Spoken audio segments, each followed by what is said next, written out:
Ladies and gentlemen, we are still reacting to the big time smackdown that happened yesterday at the White House. Zelenskyy, the Ukrainian president, getting kicked out of the White House. He got kicked out. They shoved him out the back door, and they're like, "You got to go, man." I mean, Rubio apparently went up to him and said, "You got to leave."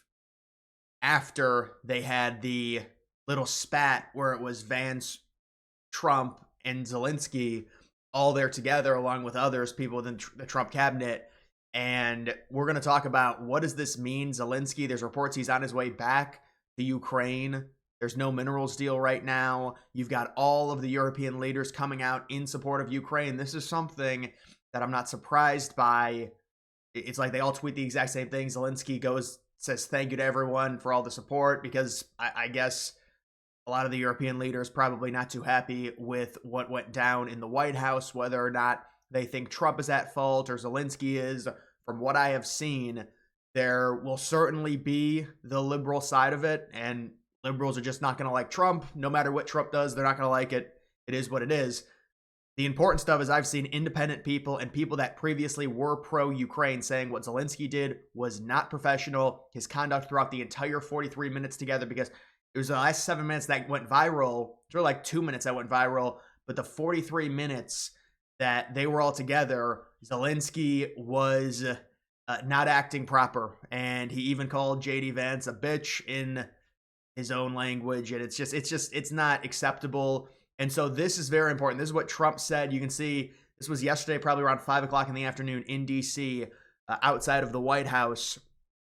Trump taking questions, saying Zelenskyy overplayed his hand. We want peace. We don't want to play his games. He's looking for something I'm not looking for. I don't want a 10-year war. I want peace. So Trump, this is what I had said yesterday. I think Trump is recognizing Zelenskyy wants the United States. He wants this minerals deal as leverage, maybe even to continue the war, with the idea of, well, and also I think this is another thing that Ukraine probably wants to do with the minerals deal. They realize if the United States agrees to it, the United States is tied into Ukraine and potentially defending Ukraine for the foreseeable future. Now, whether or not Trump wants to make any, this is what it comes down to. I'll just give everyone right now. The reason this is not happening and Trump is angry is because of the security assurances that Zelenskyy wants. He wants a NATO-level protection in exchange for minerals. Okay, this is not just, this minerals deal is not just about, well, we're going to keep funding Ukraine for this war. It's more about the negotiation and after. Ukraine is planning for after this war, and people say, well, Zelenskyy wants to keep fighting. It doesn't make any sense for Zelenskyy to want to keep fighting. This is all negotiating leverage. Zelenskyy, Ukraine, they cannot keep fighting. They're going to lose men at a certain point. Russia's got a much bigger military than they do. NATO does not want to get involved because they don't want the war to escalate, although we can get into that because that's a whole nother thing in and of itself. In terms of liberals, I don't know what they want. It seems like they are saying they would want escalation to where NATO gets involved. This is what I think is probably best case scenario, and it's not happening, but this would be best case scenario for Europe. NATO would get involved in some way, and Putin and Russia would say, well, now we're facing NATO, we're outgunned, we're going to go back across our border, we're sorry. That's what they're hoping is going to happen.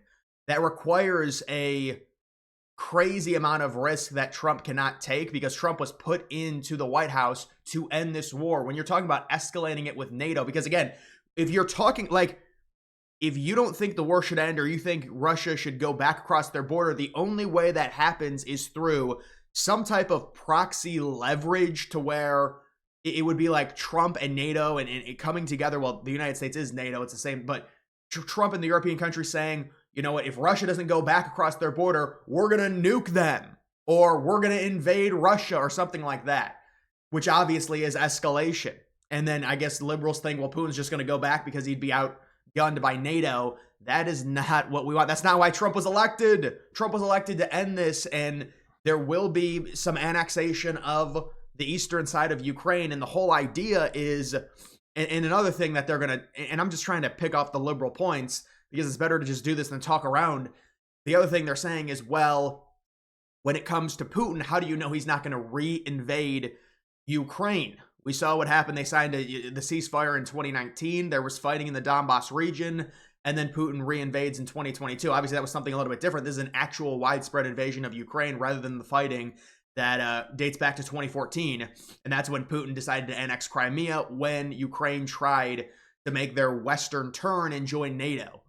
As for Russia not reinvading Ukraine once the peace deal ends up happening, that's when Trump, I mean, they asked him it during this little press conference or whatever you want to call it, media session, and Trump said, I don't know what to tell you, a bomb might get dropped on your head, kind of as a sarcastic remark, because you can't really guarantee, but the thing is that Trump really needs to hammer down, the United States is probably going to enter an economic relationship with Russia in terms of mineral mining in eastern Ukraine, the Donbass region. It's very rich in rare earths. Trump's already talked about it. It's been rumored. That's probably happening. If the United States has an economic relationship with Russia, and Trump can talk about it, and this is what he was saying, Russia was really held at bay under my first term, and so he's got a good relationship with Putin.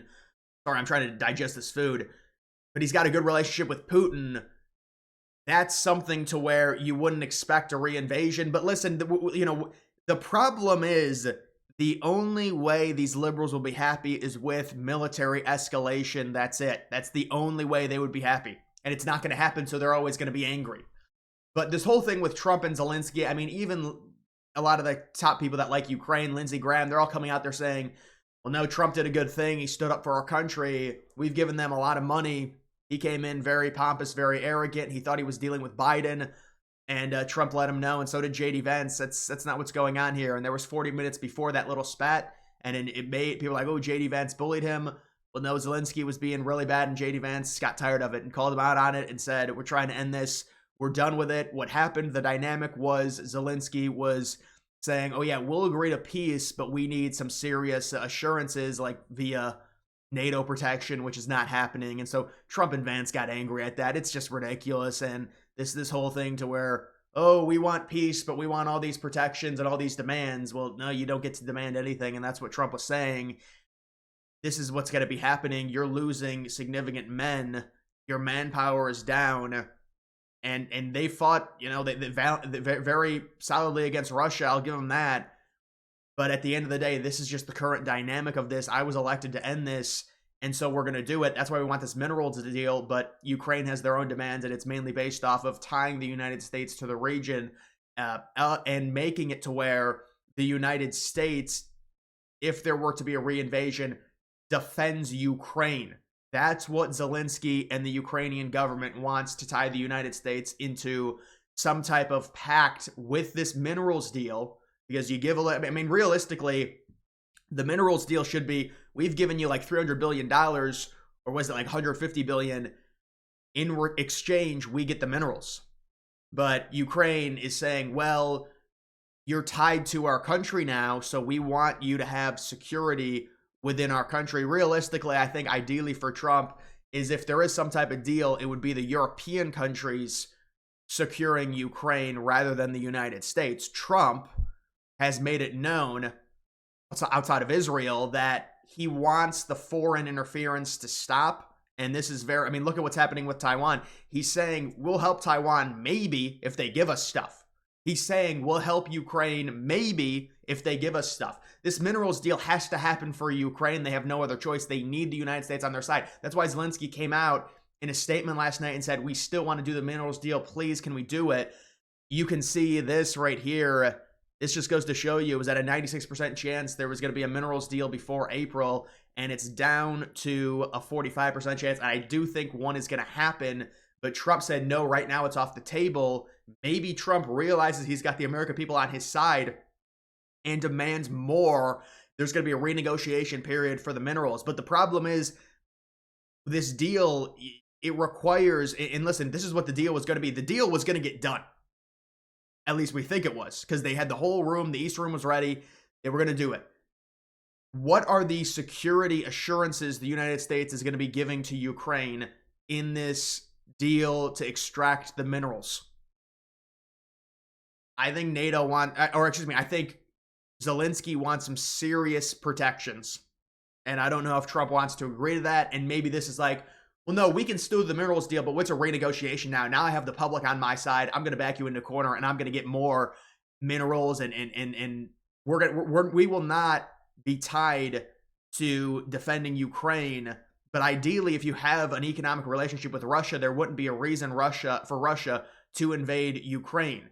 But the only reason to totally deter Russia, unfortunately, and this is how the military-industrial complex works, is through escalation. It's through military escalation, which obviously is something Trump nor really any Republicans want at this point. And liberals don't even say they want it. It's just this coded language to where, oh, Russia shouldn't have that land. They invaded a sovereign country. Okay, well then what do you think is going to happen to get them out? You understand that requires NATO escalation.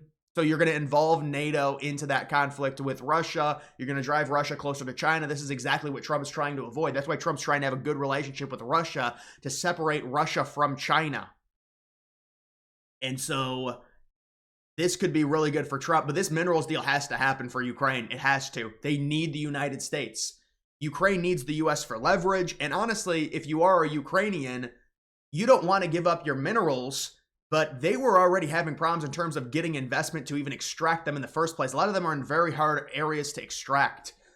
So this is a thing to where if you're Ukraine, yeah, let's lump the United States into this minerals deal to tie them to Ukraine for years to come, and maybe it'll help. But this comes down to how much is the United States willing to pledge in terms of defense of Ukraine if there's a situation that arises in 10 years to where there's a reinvasion by Russia into Ukraine, because now you've got this loose border because Russia's taken it, like, not a chunk.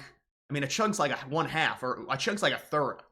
More like 1/6 or 1/5. I mean, I don't know what the deal is going to be on the annexed territory, but I know they've invaded about like 1/5 of it, and there's a lot of top rare earth deposits in the area where they've invaded. That's why I think the United States is going to do some type of economic deal with Russia to extract some of those from what previously, prior to 2022, well, this was all the Soviet Union's land, but prior to 2022, it was Ukraine's. And then Russia invaded. They've taken those areas. Now they're under the government administration of the Kremlin, and they're going to be annexed fully by Russia, probably in a military, in a peace deal. But the big questions here, the big dynamic, will this happen? Zelenskyy says, please, let's do it. I'm sorry for disrespecting Trump and disrespecting the White House. Now all the top Ukraine people are coming out saying Zelenskyy did a really bad thing. Even, you know, all these Ukraine simps. Lex Friedman's like, no, this is horrible. What is Ukraine doing? And even top people like, you know, I actually watched the 43-minute video. It's bad. Zelenskyy had a nasty attitude the entire time. And the whole thing with like him not wearing a suit or anything, I really don't care about that, honestly, whether or not he wears a suit. It's more of a symbolic thing because his country's at war, so I can understand that. The bigger stuff is this minerals deal and what are the security assurances from the United States to protect their minerals, as well as what happens with the economic deal with Russia and when do we get a ceasefire. People are talking about Zelenskyy possibly being removed from office. Will that happen? I don't know. His approval rating around 50%. Do the Ukrainians like how he behaved in the White House? Do they think he stood up for them? We'll have to see. I'm not sure. But that's just the current situation. This deal has to get done some way or another. Ukraine needs this. They need the United States on their side. And this is more so this whole idea of the United States giving Ukraine more money. I think it's irrelevant. The war is going to be ending. The idea is Ukraine has the United States with an investment and with their own money tied into Ukraine for years to come via this minerals deal.